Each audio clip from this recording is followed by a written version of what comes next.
Le monde est bizarre. Le monde est méchant, méchant, méchant, méchant, méchant. Arrête de déranger tes collègues. Tu ne seras jamais l'héritier de ton patron. Arrête de déranger tes collègues. Tu ne seras jamais le remplaçant de ton patron. Arrête de déranger tes collègues. Tu ne seras jamais l'héritier de ton patron. naye kopesa bino mbote bandeko nyonso ya Congo ya monde entier bao bazali kolanda biso na ngonga oyo topusani liboso na bino avec notre émission comme toujours Pianco News 07 na kati ya koyebisa bino ba news ya mboka pe lolenge nini tosengeli kosala po te toleka na koatteindre la liberté. J'ai des sujets oyo esengeli toleka na kotraite naza na bosenga ete toleka na kopartageaka bamission à tout moment ke yo yambi émission partager. Si vous constatez que oyambaka lisusu quoi annonce te hein, c'est-à-dire oyambaka lisusu arrivé ya émission te fina na cloche na yo moni mwa ngonga oyo ezaka na se wana là on a dessiné ka mwa ngonga wana fina wana ça peut être que obosana ou bien oyebaka sute ou bien elongwa. C'est pourquoi au monde a kango sauté. Donc finaka cloche wana, ça va commencer à t'annoncer à chaque fois qu'une nouvelle émission est là. Tous allez ba congolais. Tous ba congolais. Mboka oyo ya biso. Nayo. Ne pas aimer le Congo. Eza kozanga komilinga parce qu'il n'y a personne au monde oyo ya kolinga Congo lokola yo azate. Voici les deux sujets nakoyebisa bino ki soki lelo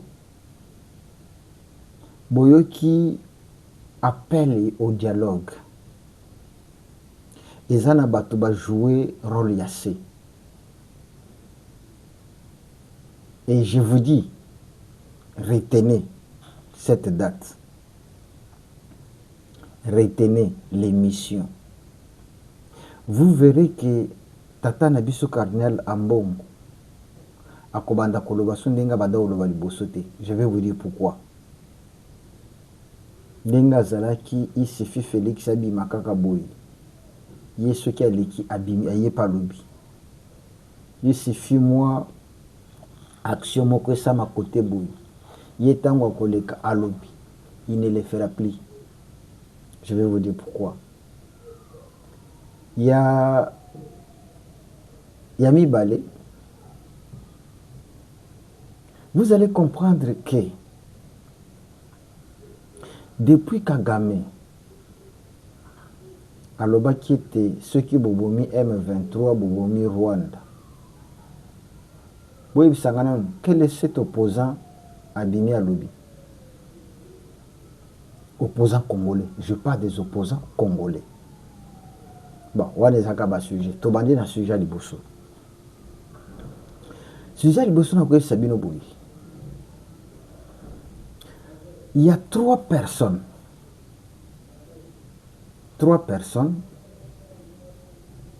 qui ont joué un rôle important. Et ce rôle, comme un dialogue. Je vais vous éclaircir.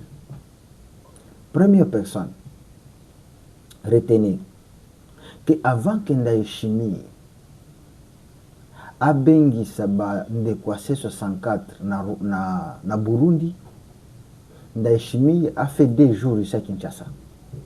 Je crois que bien. On est les cas na RTNC. Ndaïchimi est avec son homologue congolais ici à Kinshasa.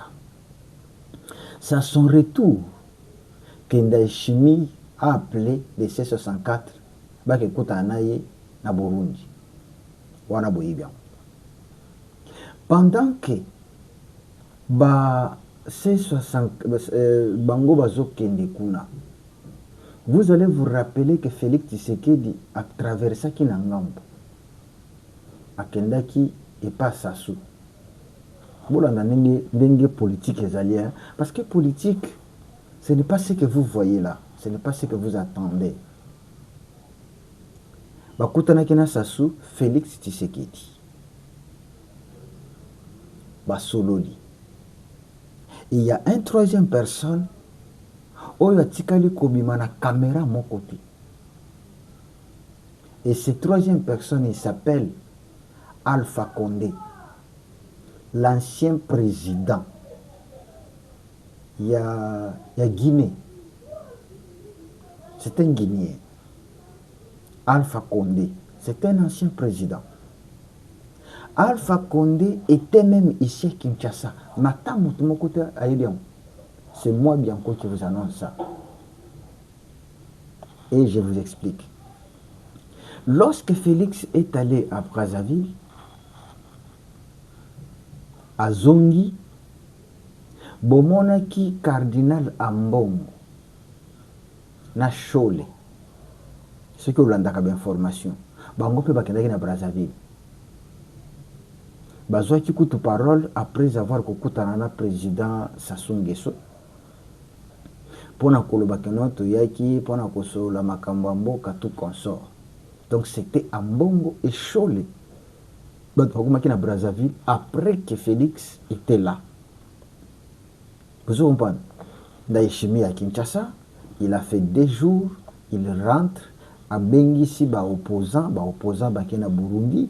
Tant que bazoki bakena Burundi, Félix Tshisekedi azoki de Brazzaville pendant que ya zozonga kotoyo basango ba ndeko Ambongo na tata Chole bakipi bazaki pe na Brazzaville. Mais na Brazzaville mutu moko azalaki wana qui refuse ba caméra nyonso, c'est Alpha Condé. Et je vous dis que Alpha Condé est venu ici au moins 3 fois, ici à Kinshasa.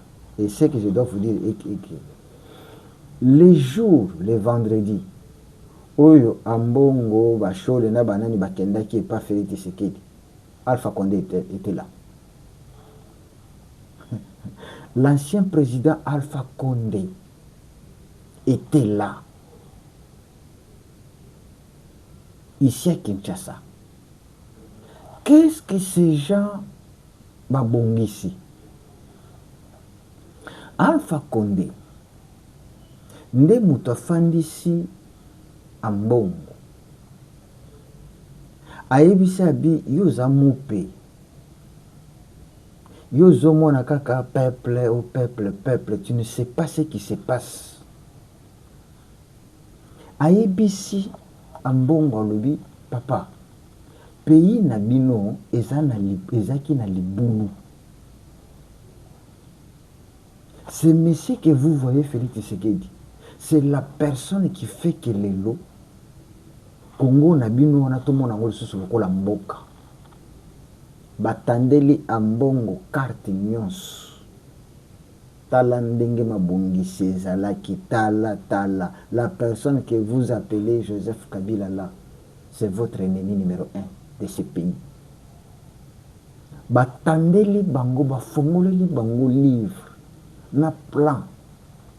Babi, le monsieur que bozo bundi sa Félix Tshisekedi, ni tete lui, bolinga botikala toujours baumbu. Talandenge Kagame. Si hier je vous ai présenté l'émission disant que non, Kagame a pesi mobe kolobi que non nanga à recevoir nani délégation il y a 5 côtés. Batu nyonso bakoya kuna po ba négocier.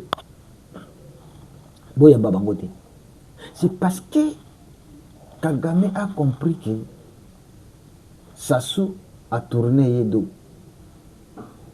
Parce que Sassou a dit que oyo yo nde oza mpaka. La personne qui devrait jouer le rôle ya kimia c'est toi. Mais comment yo ozofanda ozotala boye? Lelo soki eyindi na Kinshasa wana, même yo okoza na kati. Même yo okoza l'attaquer. La personne qui peut protéger bien ton pouvoir ici à Brazzaville, c'est Félix, parce que Félix est un homme de paix. Ça soupa fungwa mi arabi, ah bon? C'est que ma kambongo est donc dès que tu as observé nos boyés, Sassou, Alpha Condé, nde batu bafandisi Félix abitala ndenge sengeli kotambo na makambo oyo. Après babengi ambongo babitala bosakana na moto ndenge bozo loba wana ndenge bozo kwakula wana, c'est parce que c'est Félix. Si vous laissez ces messieurs partir et que bato yebino bozo munana bananga bakomi ao, nanga ne sera qu'étiquette. C'est lui qui va commencer à diriger ses Kagame. Alors que chez Kagame, ça sera comment? Yo ambongo lobby babareyo. Parce que nanga ce qui a koti ao, ce n'est pas lui qui va diriger le pays. Ça sera maintenant Kagame qui va commencer à donner des ordres. La démocratie que vous voyez aujourd'hui, quelqu'un peut parler à mbongo aloba kanendenga lingi, à critiquer kandenga lingi. C'est que non, c'est parce que ce monsieur c'est un démocrate. Mais si vous acceptez ce pouvoir-là de Kigali, venir ici, vous allez regretter. C'est pourquoi Zomona Ambongo, lorsque Bayambi Bango pas Félix, à la sortie, batelie micro pour na loba, appelle ça, moi, synthèse na makambo basololi, il vous a dit que c'est le président qui a joué. C'est le président qui a fait ceci, cela. Et aujourd'hui, il a accepté ce que nous puissions organiser un dialogue. Et pour la première fois, Ambongo reconnaît, il vous dit clairement que notre pays est attaqué, et notre pays est agressé par le Rwanda. C'est que Ambongo ne pouvait pas. Ambongo ne pouvait pas le dire. À chaque fois, lui, il attaquait que les Congolais, lui, il attaquait que le gouvernement, il attaquait que Félix. Mais cette fois-là, Ambongo prononce le mot agression. Et il demande à ce que nous puissions être unis pour lutter contre l'agression. C'est ce que Kagame s'est énervé. Parce que pour Kagame, l'unité des Congolais, lui, n'arrivera pas. L'unité des Congolais va déranger ces projets. C'est bon de dire que non, nous devons nous unir pour s'attaquer à l'agression. Aïe! Wana Kagame Sikoyo, à Tomboki. L'union des Congolais, non, lui ne veut pas ça. Est-ce que yo nde konanga toza yini, oza yini na ba konjamboka? Soit tu fais l'œuvre de Kagame, soit tu luttes pour délivrer ton pays. Kagame est l'ennemi de l'unité. Ya Congo. Il ne voudra pas Ayoka. Congo uni, non. Il y a un principe pour que non. Pour bien diriger, il faut diviser pour bien régner. Il nous a toujours divisés. Les Katangais contre, les Baluba contre, les Baswahili contre, les généraux Katangais, la prison. Mais il y a des généraux Katangais, ou bien pas Swahiliphones, qui sont là, qui travaillent. Mais jamais il y a les généraux Uruba qui sont en prison. C'est comme si généraux Mukongo kuna azarakate. C'est comme si général Mongala kuna azarakate. C'est comme s'il n'a pas prison na général Moulouba Azakati. Bango Balbakaka, les généraux swahiliphones sont pleins dans les prisons. Mais jamais Koyoka, pour yeba, mayele mabe, jamais Koyoka que non, général Mungala Azakuna. On va le dans des Koyeba que non, Alpha Condé. Azana Katia a joué un rôle moko très important. Il est là. C'est lui qui fait tout. Mais, Koya na ye banon sakate. Même ceux qui ont kanga ma photo, kanga ma photo ti. Ceux qui ont ma caméra bango bandi ou ba réunion wana, ba caméra nyon sur banda. Mais bitu zana ba caméra mo yakati et monaka. Voilà. Donc c'est lui qui joue tout. Pour tout comme à un niveau haut. Vous allez sentir que Mambon n'aura plus ce langage qu'il avait toujours. Rien. Ce que Tchesinga Tembe, Landa. Denga Zala qui est coup sur le coup. Balo Baboye a répliqué, allez kana micro, allez kana côté, il y a un menu politique. Boko yo kango le sous-souté. Est-ce que vous l'avez? Merci. Mais, Yami Bali, Bandeko, tout le monde a raisonné. Kagame sort, il dit que la disparition du M23, ça va causer la disparition du Rwanda. La déstabilisation du M23, ça va déstabiliser le Rwanda.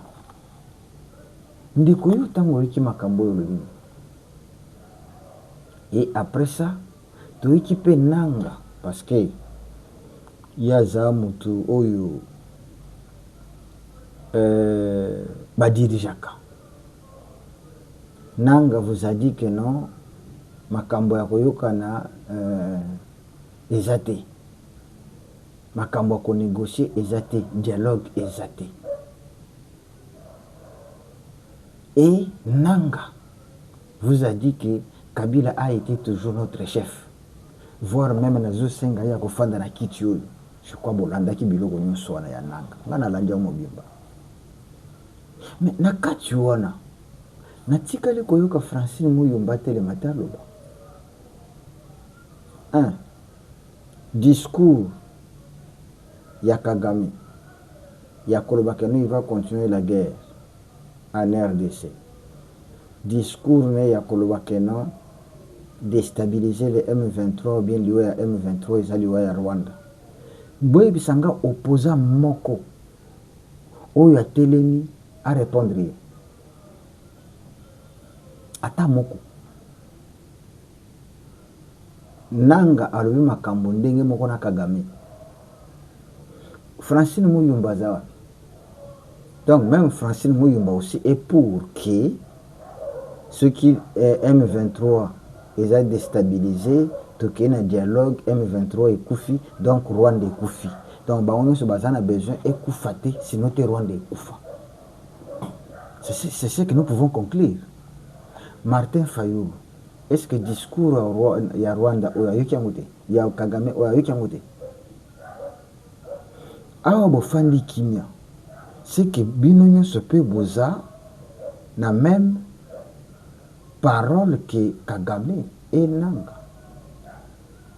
C'est-à-dire la dissolution du M23 et la dissolution du Rwanda. Mais bazela kaka soki ka Félix Rebeka Moluka Mukie na tongo ba bengisi ba butunyo sokuluka aloba journaliste C64 bolobini. Donc M23 est disparaître. Sinon Rwanda va disparaître. C64 Kabound bolobini. Ah, des opposants congolais Bawatro. Kabila, Nanga lobi que tu as été toujours avec eux, bah tu peux perdre. Pourquoi botelemi te pona koloba ke non nanga tika biloko ozoloba na Kabila n'a jamais été dans votre mouvement? Baloba te. Moto a répliqué ça te. Donc, qui ne dit mot consent. C'est que c'est vrai. Bozalagana bango. Et surtout ce qui m'étonne. Mais vous, les Kabylistes, vous êtes des Congolais, non? Vous êtes des Congolais. Mais Kabila, Kakame vous dit que ceux qui les M23 et Koufi, ils ont au Rwanda. C'est comme une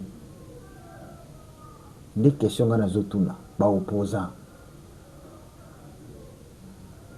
Ba opposant. N'a eu qui a opposant mon côté à répondre Kakame. À mon côté. Lorsque Kagame dit que non, je vais continuer la guerre en RDC, où sont les opposants? Donc, il ne peut pas pour que la guerre continue. Bah, Frank Djongo, Bolobini, Pierrot Louara, atikali ko commenter le konatel, mais Pierrot Louara a tomboki à l'obi pour nini marche raté les vendés. Donc, il y a un poto, mais Azou souhaitait marcher Salama Awa, les simples peuples Bakoufa, il y a Zoa, information. Mais maintenant, tu as dit que Zelango est simbité, pas si qui bonus. Batounon so baza li banda wana. Bon, que c'est 64 bazo utiliser bino baz. Tu sais que non batounon bazo utiliser bino. Pierrot Louara, baza na Belgique. Mazo la marche ça na Kinshasa. Mais yé moko koyate. Katumbi to yeba côté ce que za wapi. Bazo la marche ça na Kinshasa. Mais quand Kagame dit que guerre est aussi la thé. Pour ceux qui guerre ici, c'est le Rwanda qui vous déstabiliser. Katumbi a le bini. Parce que c'est mieux que Baki. Makambo yo Kagama Zoba, même ça vient toujours. Makambo Kagama Lubaka. Il ne le dit pas que c'est parce que c'est Félix qui est président. J'ai dit plusieurs fois cette affaire. Que même ceux qui sont présidents se soyez. Tant que tu ne vas pas assurer Koulia na kolata na ko vivre ya ba Rwandais, yo Congolo ko bundisa makakaka. À moins cause à la président local Hippolyte Kanambe, oyo azwaki est a cédé mine ya Rubaya. Nyons ebandaki kobima kuna ekendaka Rwanda, c'est Rwanda moto azoteka yango, c'est Rwanda qui bénéficie, la RDC ne bénéficie de rien. De rien. Je dis bien de rien. Mine zobima la RDC, les autres traversé Rwanda, Rwanda kamati ateki, azumbongo wana asombi ba arme na ye, atongi kamwa mboka na ye, mais après ba Congolais ba kena Rwanda ba bi Rwanda kitoko. Rwanda eza bien. Ah, eza bien. Bomengo na yo bango bazotonga yango mboka na bango. Mais yo après ke kuno bado kumisa. Où est ba déclaration ba opposant sur ce que Kagame a dit et sur ce que Nanga a dit. Donc, Kagame est clair, pour que les Rwandais continuent à vivre, il faut que les M23 soient là. Et vous les Congolais, vous dites quoi? Tant que vous que Batouana, Bazo Bunda pona yo Congolais, est-ce que vous dites n'est quoi bon à comprendre, hein? Oui, un bon à comprendre si cool. Lorsque les anciens présidents ont politique, parce que lui, il confond la religion et la politique. religion eza makambo mosusu, politique mpe eza makambo mosusu. Ntango bafongoli ye miso, ntango Alpha Condé afandisi ye, alakisi ndenge plan ezali mpona koboma Congo, mpona kodétruire Congo, bayebiseki yo ntango ozobimaka ozoloba wana, tu donnes l'accès à Kagame de faire tout ce qu'il veut. Ndeko, likez cette émission, on comprend déjà, to kende liboso, to yebete bitumba tozanango, eza bitumba ya mulai. Eza bitumba ya mulai. S'abonner ceux qui n'ont s'abonner. Merci beaucoup, Nabino News.